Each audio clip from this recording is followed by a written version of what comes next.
Good evening. What a day today has been. But don't listen to them. They don't know. They don't know.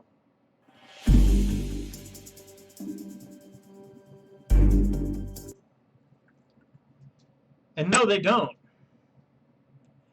Last night, I watched the State of the Union. Let's think about that. The State of the Union. What condition is the Union in? How is the United States looking as a country? President Trump laid it out for us. He acknowledged some successes, a lot of successes, really. And yet, the childishness, the infantile behavior of the Democrats, it shows. It shows that that's what they want to be an example for. Be childish. Be angry because you don't get what you want. President Trump handed Vice President Mike Pence a copy of the speech. Neither reached their hand out for a handshake. Neither one. President Trump turned to the Speaker of the House, Nancy Pelosi, handed her a copy of, excuse me, the speech, and she stuck her hand out. Now, I don't know if President Trump just wasn't expecting it or whatever, but he just turned around and began his speech. Excuse me. Which, to me, that's, the normal thing to do. I gave you what I needed to give you, and so I'm going to give my speech. Well, during the entire thing, if you watched it, you couldn't help but notice Nancy Pelosi was just sitting there, dead. And she is dead inside. The Democrats, when they would pan across the chambers, the Republicans were standing and applauding for the good things that President Trump was doing. The Democrats sat there, dead. They didn't care, and they don't care. Now, that didn't tell me that they were against the president for being forward looking, for progressing, for bringing this country forward. No, it told me that the Democrats hate us for electing President Donald John Trump.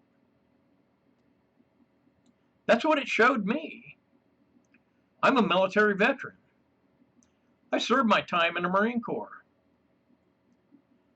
And when President Trump acknowledged that 100-year-old general who he had just promoted, the Tuskegee Airmen, those men, they were willing to fight and die. They were pilots. They fought during World War II. The man was 100 years old. And what did the Democrats do? Sat on their hands. They weren't going to acknowledge that that was a hard time in the U.S. history that man had gone through. But he made it through and is still alive today.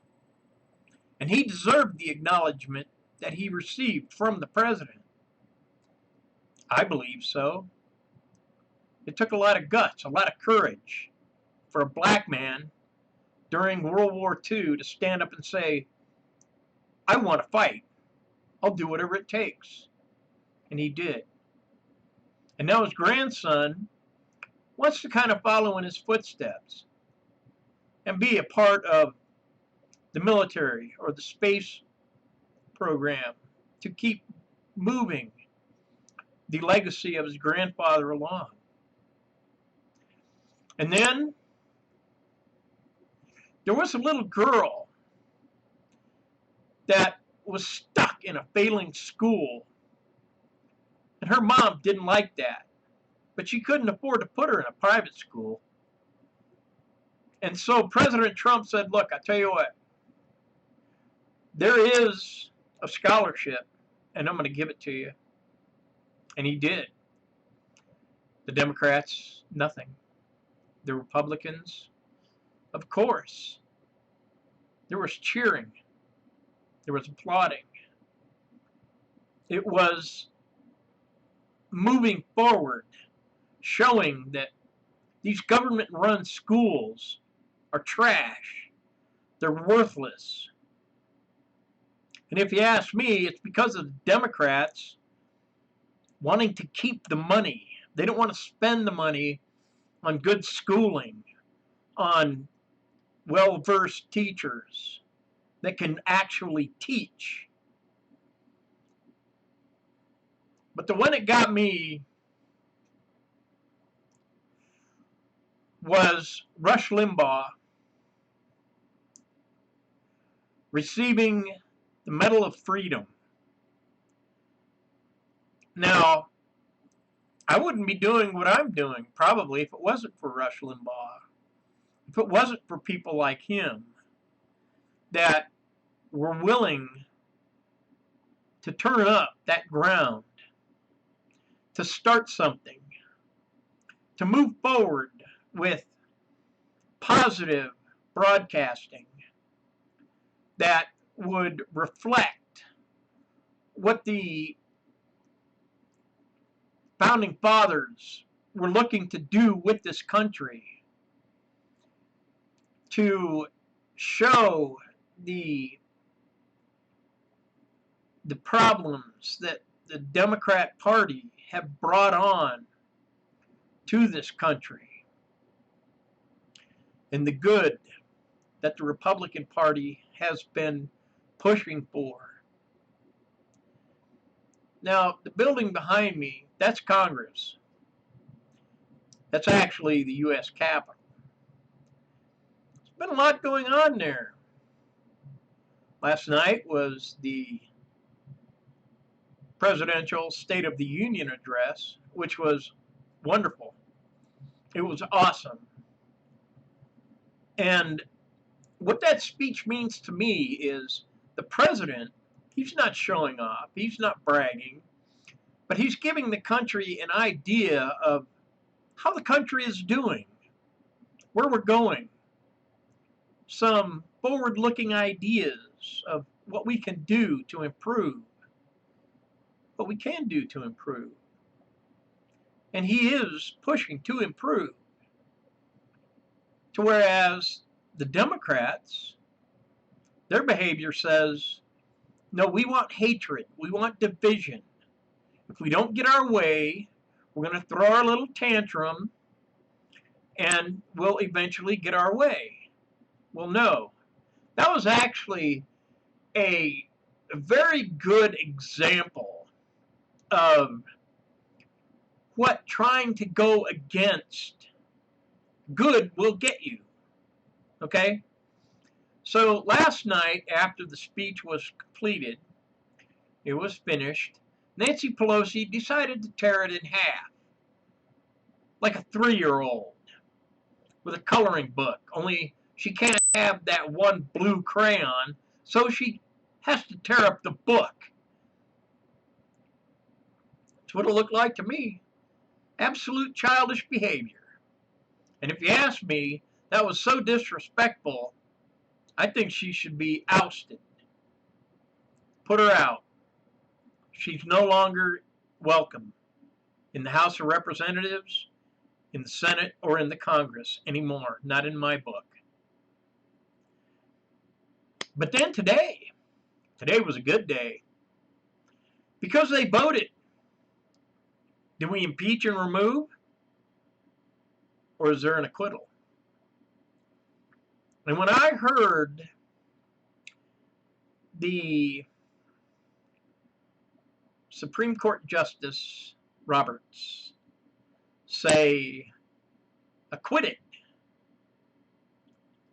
That was good. I was happy. I still am happy. That's a very good thing.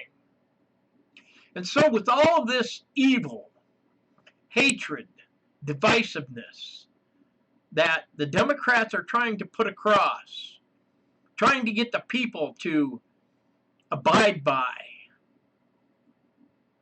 it's not working. What you tried didn't work. The impeachment didn't work. And that's more than once. You people have been trying to impeach him since the day he took office. And then some. It hasn't worked. And then Pelosi and the rest of the Democrats, really, one of them walked out on the speech.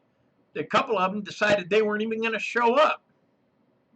And then, now today, I also heard on The View that they were calling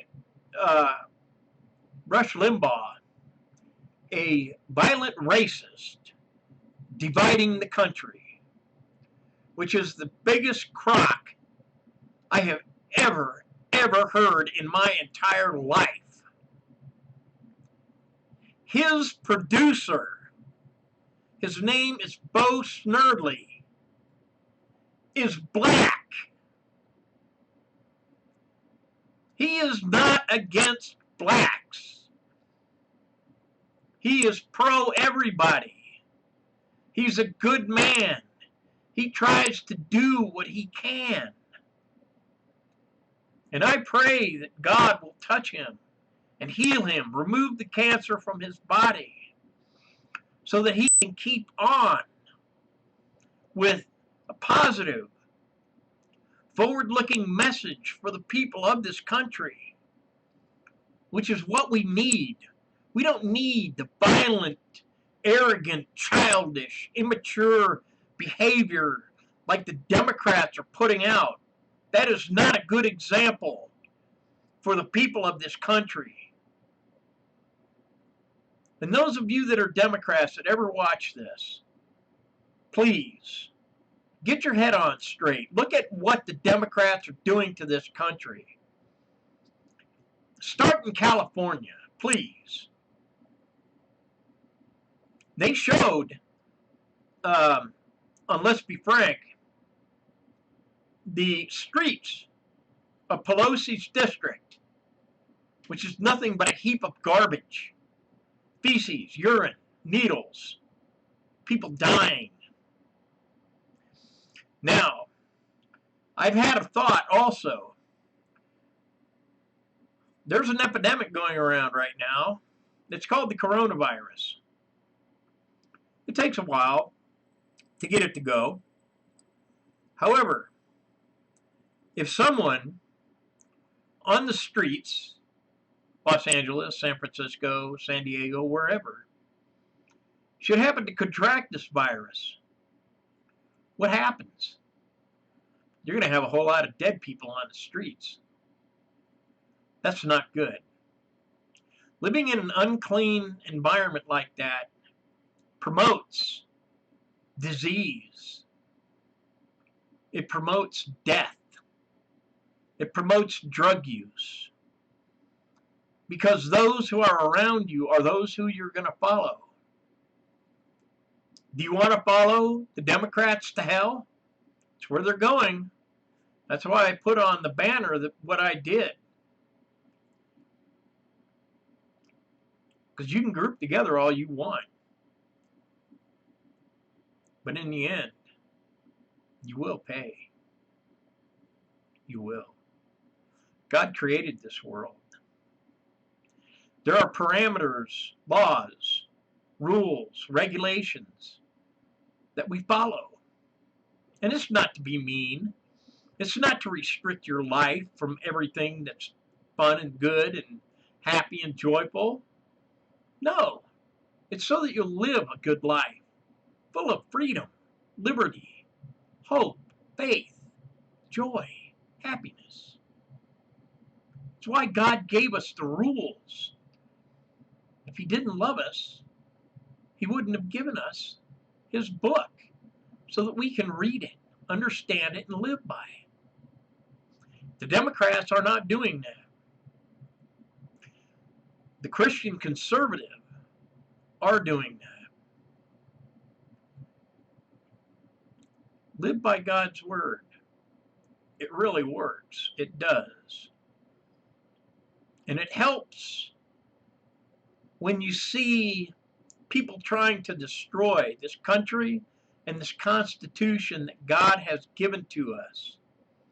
It helps me to keep my lid on straight, because there's times, like last night, I was ready to just go berserk and just light up and rant and rave about Pelosi and the Democrats. But hey, it's their funeral. And once they pass, if they haven't changed their heart, justice will be served by God himself.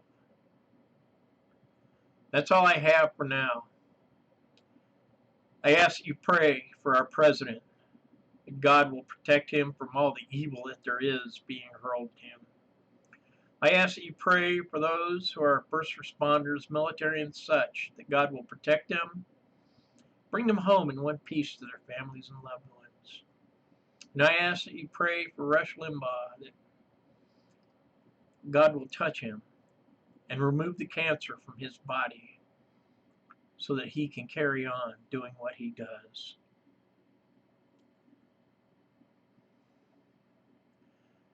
I thank you for watching.